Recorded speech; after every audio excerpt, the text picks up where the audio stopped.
about it was like a bunch of recent like shootings and killings where unfortunately, a lot of young people lost their life. What was like last weekend? I believe it was last weekend. Um, Over, it was just a turned up weekend, man, and it was a lot of violence jumping off, man. So kind of just created this, and I was hoping that, it could just kind of just spark a conversation. So I put at the bottom awareness and prevention strategies conversation, because I wanna get some of y'all input on, like, some strategies and some things that we could, do as mentors and facilitators and, educators, bird, to, like, prevent like these weekends that we just had. So with that being said, I'm gonna jump right into it. Um, so right here, man, I have a picture of a family, right? Let's say that in this family, the dad is a blood, right? Let's say his dad was a blood, his granddad was a blood. He blooding. Let's say the mom is also associated with the bees. Her brothers, her aunties, is bloods. So that'll make your cousins and all them, and your brother is even associated with the bloods, right? And then let's say, like, in this family, let's say this is you. You kind of like stuck. So, like, I like to call this being born into the life. You feel me? I know a lot of people, like, when it comes to gang violence, I know a lot of people that's kind of born into it. You feel me? Like, they this little person at the end, like, they just like, man, my whole family, bang this gang or whatever. Like, it makes it that much harder for that person to choose a different route in life. You know what I'm saying? It's hella pressure, hella unwanted pressure at a young age. You know what I'm saying? If you're introduced to that, at a young age. So that's one scenario, that I think about when it comes to gang violence. Is I got a lot of homies that's just, it's just presented to them right out the womb. So let's take another scenario, for instance, right? Let's say we got this family, and the dad may or may not be working. Uh, Moms may or may not be working. Brother or sister may or may not be working or in school. Pursuing something. And, like, this family is just kind of a normal family. They may or may not be successful, but they're a family, right? And then this is you. You feel me? You grow up around kind of like seeing everybody doing their own thing, and you're kind of like, well, what route should I take? You feel me? So, like, this was I kind of fell into this category in the first category, because, like, only like half of my family members was gang members, and the other half was like squares. So it was like, I kind of was like in this one too. You feel me? But the thing that changed, right? The thing that was different was, I grew up in a place like, Del Paso Heights. So in this situation, you got, the location makes a big difference. You feel me? If you have this type of person that's growing up, and they growing up in places like Oak Park, Meadowview, what they already exposed to at an early age and stuff like that, it makes a difference. You feel me? So I put that there because I wanted to kind of just plant these seeds of, kind of, when I think about gang violence, I think about, like what kind of, like, where does it root? Where is it coming from? What are some of the root causes? And then I try to put myself in a situation like, well, how did I get into gang? Like, how did I get into the gang life and get out of it and stuff like that? So, like I said, where you live makes a big difference. Where you grow up. Here's some statistics that I got. It says that about, let me see. It says children living in concentrated poverty experience more social and behavioral problems. They perform worse in school with lower test scores. They're more likely to drop out. And it says that studies show that if you take a child and improve the, you know what I'm saying, the if you take them out of a place that with concentrated poverty, they have a better chance of upper economic mobility. Now it ain't saying that, you feel me, if you don't live in the hood and you're gonna be successful. It's just saying that, you feel me, you got your likelihood. It can improve, you feel me? Here goes some more statistics on the side. I'm not gonna really go into all of them, but I do want to touch on this right here. It says some of the most likely demographics to live in poverty: if you are black or Hispanic woman or child, or if you're disabled, you have the highest risk of living in poverty. And then concentrated poverty, that just means like a certain area, and most people that live there is poor. So here's some statistics right here. Majority, 45% of these concentrated areas are majority black people, and then you got Indians at 39%, Hispanics at 35%, and whites at 12%. So I'm basically putting all this in here to say that I feel like where you know what I'm saying, the location, it makes a big difference. And studies obviously show, back me up on, you know, what I'm saying. Another thing, when I was showing the families, you notice how I put it was a dad present in each of the situations. You know what I'm saying? But we know in the black community, you feel me, that's not always the case. So we know what's going on. So USA Today said that the number one demographic that lives in poverty is a single mother. So whether you got a dad in the house or not, that also makes a big difference. You know what I'm saying? So about 44% of single moms live in poverty, compared to only about 11.4% of women that are married and just became mothers only live in poverty. So and then also I put at the bottom that unplanned pregnancy, it can occur, you know, in no matter what social economic level you're in. But a study has shown that low income women are 5 times more likely to have unplanned pregnancies. So again, I put this in there to put, let me see, hold on. Okay, so I put this in there just to once again make my point that where you live matters, and also whether or not you have you know, either a dad or some type of male figure in the house, somebody that's supporting the mom, that matters as well. So why does this keep messing up? So here are a couple more reasons why I found out why people join gangs. People join gangs for identity and recognition. They join gangs for protection. Sometimes they're scared, they're intimidated into doing it. Sometimes they're, you know, it's peer pressure, or they're manipulated into joining. They join the gang because they're just into criminal activity. And also fellowship. That's one of the biggest reasons why people join gangs, is for fellowship. And then also I made a note that many young people don't realize the hazards and consequences of being in a gang until it's too late, right? So, and I think, like, if you put yourself kind of in that shoe, and like, I know, you know, all of us on this call have either directly or indirectly been impacted by gang violence, you know what I'm saying? So when I put myself in his shoes, I kind of feel like one of the lucky ones, because I like got out before it was too late, you know.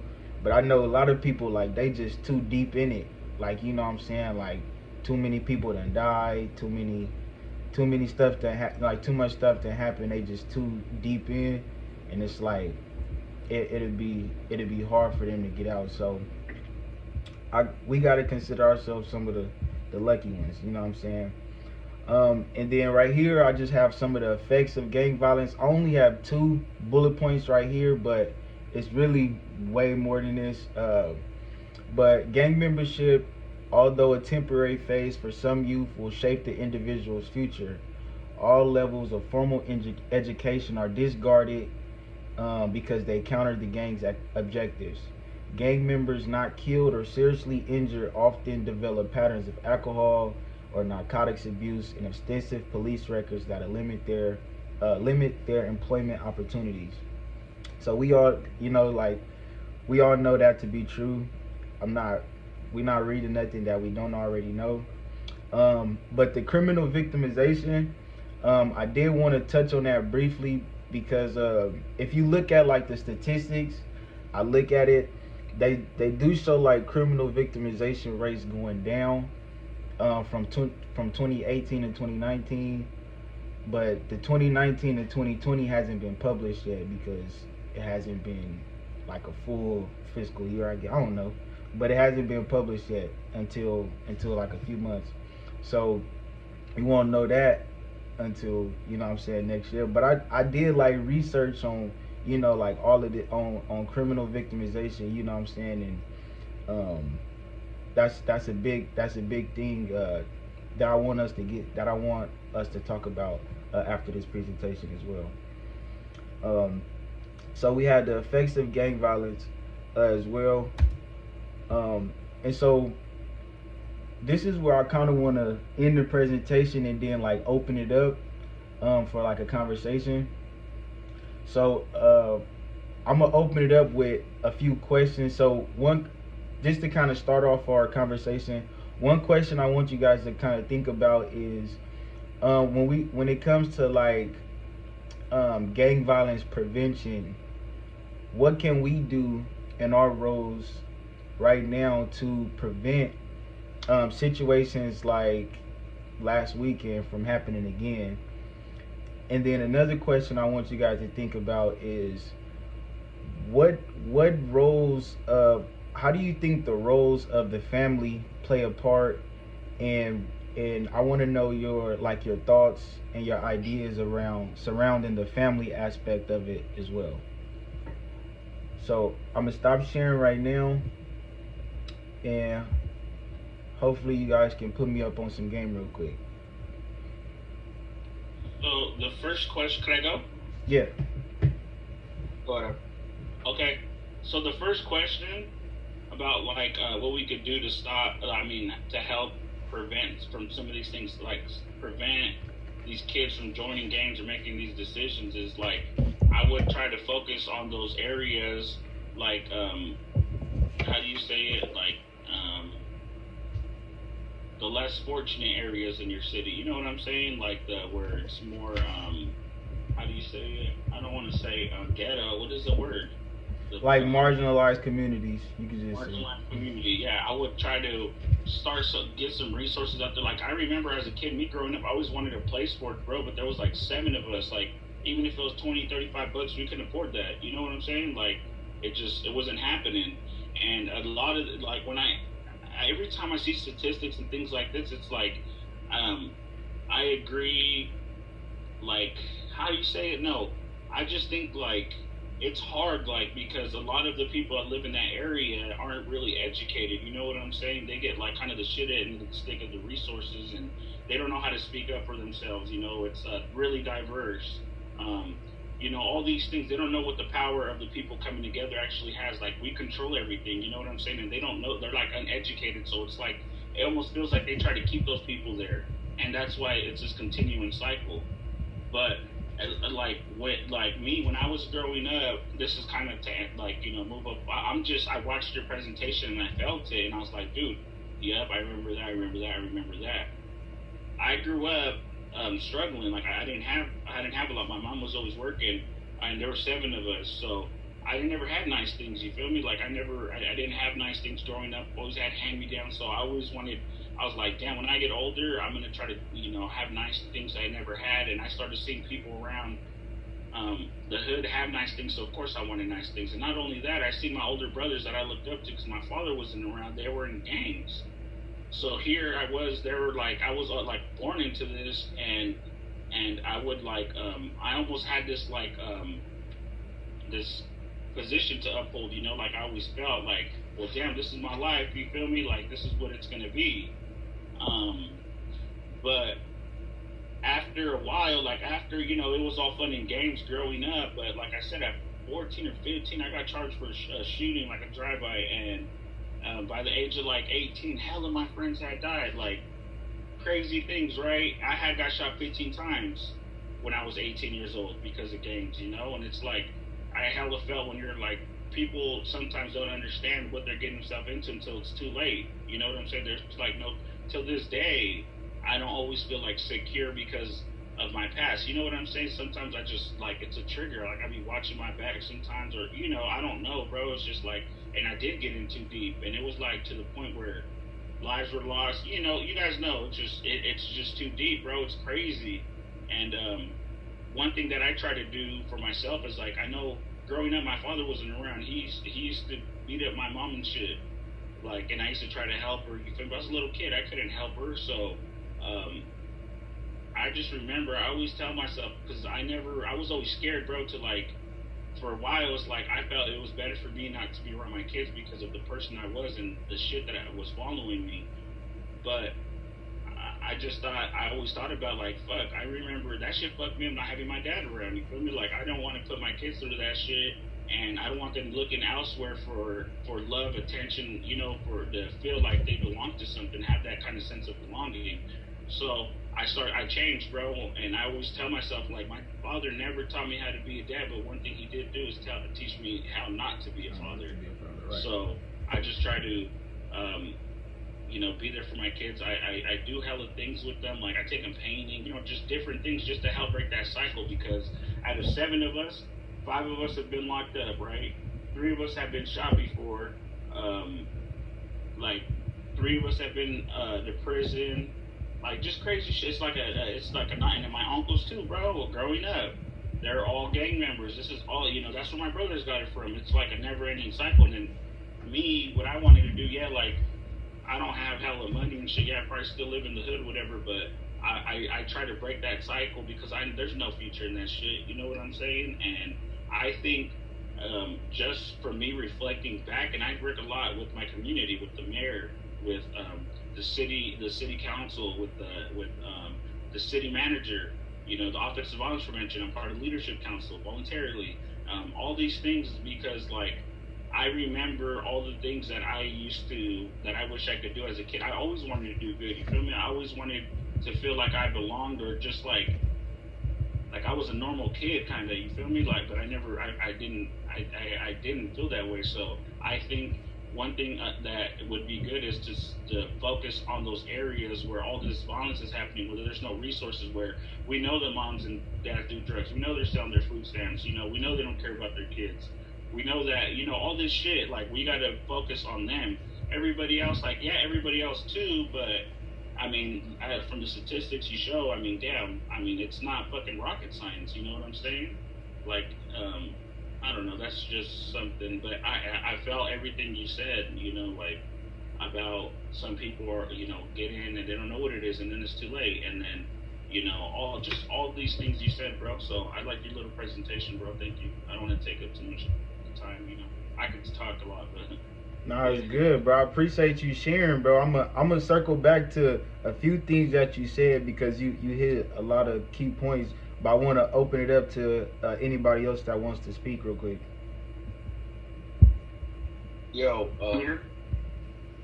oh, what's up, Brent Russell? You wanna chime in real quick? Yeah, sure. Go ahead and chime in, brother. Oh man, it's great to finally speak. If we're talking about the topic of gang violence, I really wrote like a lot of documents, and I spoke to a lot of people, and, from college, but also personally have lived it. And I just want to share like a small story. When I was younger, I think I was probably like 8. That was the first time I realized that I was born into gangs without really like having a choice, Like my brother's ironing his white tee, we got the red flag out, and they're like, "Don't wear your pants at the waist." So I was just like, "This is normal." You get to school, and then you realize like the way that the teachers are talking to you, and oh, we're like brothers and sisters. I'm like, oh, okay, so this is not normal. This is considered gang, right? You get to middle school, high school. So when I got to high school, it got worse. Like, just like Devontae said, people get shot, people get jumped, whatever, just because of gangs. That was definitely me. Like, I couldn't go inside the town. I would get shot at. My first dropout, I was like 14. 16 years old, you got shot at on the wrong side of town. And 18, 19, a couple friends of mine died from the gang that we were in. And as I got older, I realized like it wasn't just a normal like small town gang. It's a gang that was actually really having an effect on the city. So the best way that I would say the solution for me was basically telling myself I had to focus on some skills that would get me out of the situation. Like I could knowingly choose to be a square and say fuck it, I'm not going to be involved in it at all, but that would be ignorant to my identity. So I kept trying to like make music. I made hip hop, I made jazz, I made rap, I made trap, all different types of music, and that's what kept me like, I guess, sane or connected to this gang life, because it is a lifestyle and an identity, right? Not just gang violence or what it stems from, which is poverty, but it also stems from the need for an identity. People have need, feel like they're a part of community, or that they are part of something bigger than what they are, right? The prisons, the Northerners teach you about structure and programming and having certain values. With family, it's not just it's not just a certain way, like you're gonna murder somebody or something like that. There's actually a certain law. So for me, the way that I look at it, it stems from lack of identity, and it keeps happening. It's just a vicious cycle. You get born into it, you don't know what you are, so you naturally take on what's given to you. The thing is right. Later on down the road, like, you end up 22, 23, saying you're a OG because everybody around you died or passed young or has 4 or 5 kids already, and they're stuck, pretty much. Stuck. That's what I wanted to say real quick about it. Appreciate you, Rudy. Deep shit, bro. Deep shit. Thanks. Anybody else? Yeah. No, yeah, I'll share something. First and foremost, I want to introduce Eddie. Eddie, I've known Eddie for quite some time already. He's actually from Lodi. So, yeah, and so, Eddie, welcome, brother. I know you came a little late, but yeah, the questions are right there on the chat box. Kind of got to see a little bit about the presentation, so if you have something to say, go ahead and chime in, but I'm going to go ahead and, kind of circle back on some of the things that both Rodolfo and Efren said, because it's important, right? And what can be done. I feel like our current roles, what we're doing, is one way to attack it. But most importantly, I think that you highlighted a very important, a very important way, Efren, is community organizing. I feel like this grassroots movement of like going out and advocacy is very important. Advocating for those communities that they don't know because of their educational attainment levels. I mean, if we really circle back to it, like, let's look inward. Like my parents, they didn't know, their educational levels up to 3rd or 4th grade. Very, abysmal. I wouldn't say abysmal, but very low. And so a lot of these communities, because of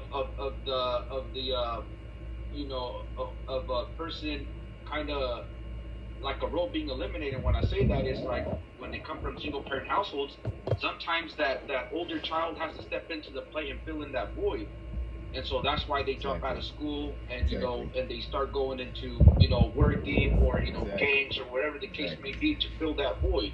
We can go back to when we talked about the war on drugs and how it left a lot of communities, especially marginalized communities, leaving them with like single parent or no parents at all. And so what do the kids have to grow up with? That those are some of the risk factors that we see on a consistent basis.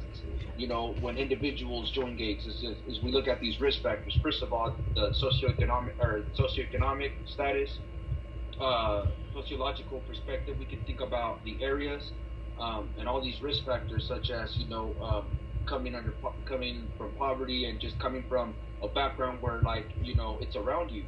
And sometimes, at that age, you don't really think about the risks and all that stuff, right? Because your brain development is still developing, so you're not even thinking about, you know what, I'm gonna think twice about this. You know what I mean? You just think about the rewards. One of them being, of course, you got this family. You have a void in your family already, and there's this family that is being presented to you, and you got the girls, you got the booze, you got all these different things that might appeal you, whatever the case may be that appeals you, money. Because at the end of the day, when you come from a background where, like, money is an issue, especially in those marginalized communities, you start seeing, like, damn, like, I could be making this much money. Damn, I could be having that nice CTS or whatever. You know what I mean? And so to just kind of, those were kind of, like, I was just kind of highlighting and just kind of like agreeing with some of the risk factors that you highlighted, Devontae. Mm-hmm. But that's, me working with youth, and a lot of us working with youth, right, and even living within it, you know what I mean, growing up, those are some of the risk factors that we saw, right, from personal experience and from experience of working with these individuals. Now, as far as, like, what can we do about it, just like I mentioned earlier, it's like we're already doing it, you know what I mean? I think that it is important to advocate for those that, that don't know that have a voice. So we got to empower them. I think empowerment is very powerful, and I think that we ought to continue to do that and reach out to those communities, just like Efren was talking about. So, when Efren was talking about, like, I might think about running for mayor, who knows? I was like, hey, brother, you have my vote. You know what I mean? It's like, it doesn't, just because, people often think, like, oh, you have to have a master's degree or all these different credentials. I feel like that's hogwash. At the end of the day, if you know your community, you know what is needed, you know that the needs are being met. If you get enough people to vouch for you and to that believe your message, I feel like anything can happen. You know what I mean? And so I think that it has to start at a macro level, just the same way as at a micro level. Mm-hmm. But thank you. I'll go ahead and. Good evening, everyone. How's everybody doing today? First and foremost, thank you for having me. Sorry I came in a little late. I was a little busy with homework, but to get this started, I would like to address the first question and my thoughts of what contributes to gang violence based on the family structure. And I feel like everybody touched base on it already. A lot of the times I do feel, based on my experience, I feel like people that do join gangs, they have a lack of structure at home, what's considered to be quote unquote a single parent family background, and a lot of the times when you come from a single parent home, that parent is a breadwinner and it's their emotional support, and when they're too focused on keeping a roof over their heads, a lot of the time that youth has no one to turn to. And so I feel like a lot of the times kids kind of like, when you hang around the neighborhood, a lot of the times, when you grow up, a lot of the time those kids have influences, they have family that are already gangbanging, and so you you just get submerged into it without even knowing, and before you know it, you already get this label on you. And when you walk to school, there's other people that already notice you, that you hang out with a certain group that's already associated with this other group, and then you start getting into problems. They'll start trying to jump you, or you get associated with it. And I feel like that's one thing that kind of gets the ball rolling. At least from my experience, that's how it was. For the second question, I just graduated Chico State. So as a student, I was able to do a lot of internships at the Boys and Girls Club, and one thing that I've noticed is community-based programming definitely can help out the youth. It'll give them something to do, such things like the Boys and Girls Club or a community service, a community center. Having these kids, join these programs. Oftentimes, these programs have opportunities for kids to play sports, get help with their homework, they have supervision, they get fed, they have a snack time, and oftentimes they have a lunchtime. I feel like, currently for my role as a student, I feel like the way I can help out the situation is, going and volunteering to those community-based programs and helping these kids and teaching these kids soft skills. Like, hey, instead of getting angry and saying, man, F all this, dude, like, walking away. You know what I mean? Teaching them how to regulate their emotions. Like, hey, man, it's okay to be upset, but if you need, a 5-minute break to go, cool off, go ahead and do that and come back. And I feel like a lot of the times, by teaching youth how to regulate those emotions, it kind of transpires to them knowing how to regulate their emotions in the real world as an adult. So when they do get a job in the real world and their boss pisses them off, they kind of know how to kind of assess the situation and be like, you know what, man, if I flip off, if I get pissed off and, I'll put hands on my boss, I'm getting fired and I'm catching the case. By teaching them how to regulate those emotions, they kind of think twice before enacting on those emotions. But that's just my opinion. Thank you. Appreciate you, Eddie, for sharing, man. Anybody else want to chime in? I want to say something, but it's kind of loud in here. I don't know if y'all can hear me. We can hear you. Yeah, we can hear you. We can hear you, Cole. Good stuff. Let me see. I'm about to reread the question. What are your thoughts? Want to tell me answers to me? Well, oh, my bad. I'm buying new shoes. What I was thinking on terms of solution, when y'all said, like one of the biggest causes of kids even joining gangs to being a lack of identity or needing a place to feel affirmed and a sense of family and being loved and cultivated, I felt like for our roles, it's really like kind of trying to create another culture for them to be able to identify with. Kind of similar to what Brad was talking about when it comes to the Boys and Girls Club, but I feel like if we was to be creative to where it was cool to have a different sense of identity than what it gang, but like it was cool to be a leader and have cool clothes or something to go with that while we create young leaders that wanted to change their communities and having an environment like that. Like I've always just imagined creating an environment that was just as cool and flashy as whatever gangs and rappers and drug dealers have, but it's actually positive and promoting good things. Like that's a culture that we can create that's encounter that be just as cool, and it don't have to be considered, oh, you a square, but people actually wanna join that. Like, hold on, hey, they're leaders and they popping out there. Like leaders are hella cool. Like I want to be just like that, rather than like having to look at people that sell drugs or just wanna do music or something. Even though if they come from that environment, if we create that environment where we were around them at school and then we had them after school and they were getting fed, similar to the Boys and Girls stuff, but kind of just creating a cooler culture that was attractive to them, but never sacrificed its functionality in terms of creating positive individuals with a sense of identity.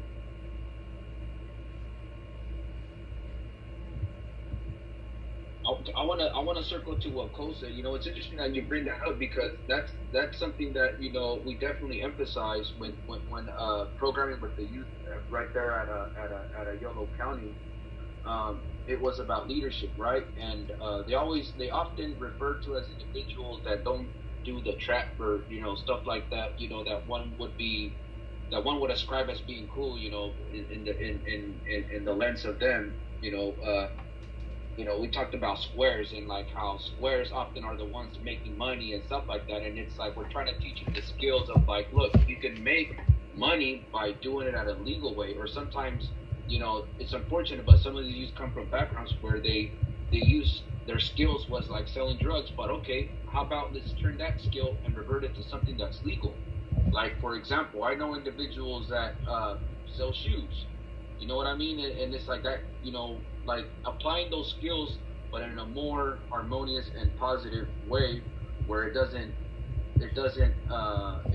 inject them being part of the cycle once again. Being arrested and having to look over their shoulders and stuff like that. And everything that comes behind it. But I just wanted to touch base on some of the stuff you brought up because it's important, and I did highlight that just yesterday. So thank you for sharing that, Cole. Yeah, for sure. Even I want to piggyback off of what you said when you was talking about like people that sell drugs, like they smart. They run a whole business. it just has negative effects on the community. So it's just like you said, how could we as community leaders that want, more positivity, how could we even create a program that would attract young drug dealers to want to convert those skills into more positive things? It's like, bro, you're doing the same thing, but you're just doing it in a different area of life. Like, what could we do to make something, a program or some type of presentation or a group or something that just made them feel fired up to even want to freely engage and like come voluntarily to change those, to keep their same skill set, don't change who they are, but just put them in a positive environment. I have a suggestion. Go ahead, brother. I think thank you. One way of getting this group of people together would to start a focus group or listening session where it would be okay for them to talk about their experiences of selling, right? Like how, in detail, like how they would bag it or who they would sell it to and how they would feel at the end of the day when they did it.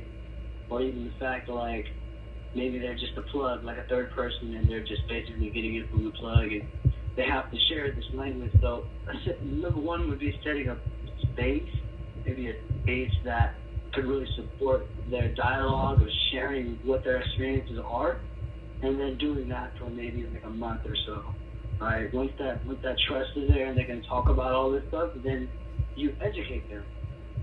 One random fact that I thought about was that America sells white powder, right? They sell like flour, sugar, cocaine. America's known for that. So just a random fact, I say that because like these people who are selling drugs or who are selling things in the community need to understand what it does on the bigger picture for their community and for America. So I bring that up because a lot of the times people who are either drug dealers or formerly incarcerated or just about that life in general are not as educated or maybe choose to be ignorant. So by providing a space where they can allow themselves to be themselves, have their own language and not feel judged, it'll allow us to be able to teach them and navigate them based on their own belief. They're there because they want to talk about this. They want to be able to learn more to say, I can get money legally. I don't have to do this. Not saying for them to quit cold turkey. That's very hard for people that were raised in the hood with certain habits and know the best way to do it. But if you have the right mentors and the right navigators like my homie Efrain and Devontae, where they can relate to you, anything is possible with a really strong support system and a very positive, empowering space. For sure. So, first of all, I want to say I appreciate everybody for sharing their thoughts. I wrote down some notes on a couple of solutions that I've heard from you guys. We heard like we should focus on the less fortunate, the marginalized communities, focus more on education and educating the community, being positive role models as well as fathers and changing the cycle, getting involved early, even if voluntary, and participate in community organization and advocacy while changing the narrative with innovative and new ideas. So those are some of the notes that I took from some of the ideas that I heard you guys say. And then like some of the responses that I kind of have. So one I kind of want to start off with I heard somebody say like something about like the gangbangers and like, I mean not gangbangers, drug dealers, right? So for me personally, when like Cole said that like that person is smart, that person is running a business, a business is just a legal business, and like for me personally, I don't fault drug dealers. Like when I see drug dealers and people that's hustling, period, I don't fault them. Like, you feel me? I just feel like that's a nigga that's, what I'm saying, unfortunately a part of this system, and he trying to make ends meet. He probably got a family to feed like me, what I'm saying? Like, I look at it from that sense, like, yeah, maybe he's uneducated and he's not woke to the fact that the system is gonna, you know, have a negative advantage to him. Maybe he's not woke to that fact, but he is woke to the fact that, you know, he's less fortunate, and it's gonna be a struggle for him to, you know what I'm saying, succeed. So he probably just want to take the easy way. So I don't really I don't fault the gangbanger. I fault them to like a certain extent, because I know ultimately, to me, I feel like ultimately it's not their fault. Like, it's not. I always say this. I said this in one of my raps. I said it ain't my fault how I was raised up. You feel me? Like, it's not really our fault how we grew up and how, you know what I'm saying? When I showed the picture of the little person, if that was you, it's not your fault that was you, that you seen people get killed, that you seen people selling drugs. That it's not your fault that you was gang banging at an early age. Like, this is part of a system that we're kind of already funneled into, you know what I'm saying? So when I think about that, like, I think about this quote that by Dr. Claude Anderson. He said, don't focus on poverty. He said black people ought to leave poverty alone. Poverty gonna always be there. Don't focus on poverty, focus on getting black people out of poverty. And so when I start thinking about that, I think about, like, who is kind of ultimately responsible for, like, what we're seeing manifest. Like, we can play name game all we want, we can point fingers like that, but I can say that if I want to blame somebody, yes, I can blame the system, but I also have to point the finger at myself. You feel me? Because it always starts with you. You know what I'm saying? No matter what you break it down to, it always come back to you. The finger always come back to you. So but I do, on another note, I do think that you know, this entity, like, there's an entity that is, like, ultimately responsible for that image. So, like, when we talked about make learning be cool, make being smart, make that cool, make one to have a business instead of selling drugs, make that cool. I think about that and I say, yeah, like, I think about that all the time. But then I also think about who's ultimately responsible for it. Well, every time I think about it, I always try to circle it back to the root cause. And I think about, well, who's ultimately responsible for the image that's put out today. Like, yeah, I can point the finger back at me, but I don't control the media. You know what I'm saying? Like, I don't control, like, you know what I'm saying? Like, I don't even want to go deep into this, but basically, to make a long story short, story long, I always try to look at the root cause and always try to look at what's ultimately responsible. And I put myself at the seat first, but when I'm talking about other people, I always I just try not to judge. I judge people off their actions, and, like, some stuff we just can't control. You know what I'm saying? Like, can't control it. But there are things that we can do about it now, right? So I did wanna before, kind of like as a closing out, I did want to throw this little pitch out there to you guys. So I think everything that everybody said was really good ideas. So currently I'm trying to, I'm doing my part to, be the change that I want to see in the world. So I hear people saying, talk about, like, these Boys and Girls Club, like, models, and, like, having a place where people feel comfortable and innovative and cool ways to engage with the community. So one thing that I'm working on right now, it's called community house activism. I think I presented this to you guys before, but for the people that haven't heard it, it's basically my plan to get funding to buy 2 to 3 story homes in these marginalized communities that we was just talking about. Buying 2-3 story homes in these communities and using activism and storytelling to help influence change through policy, through media, through education, through all the things that we just talked about, right? But the thing about it is these homes will kind of serve as those hubs and those boys and girls clubs, but they'll be right there in the community, you know what I'm saying? So the goal is to not only have that in the community where people can come, but it's gonna also bring jobs, you feel me? My plan is to hire clinical therapists, people in clinical services, you know, and also people that work in policy, you know what I'm saying, to try to help push some laws. And then also with the storytelling and activism side of it, they will go through a storytelling training, and then they will use their story and then do, like, you guys seen like TED Talks and stuff like that. They will have like professional videos of their stories, and every person that goes through the training and, you know, goes through the training, they will have like their own personal TED Talk video where it's like professionally. And then when it comes to like the drug dealers and stuff like that, their piece will be using their activism as rap.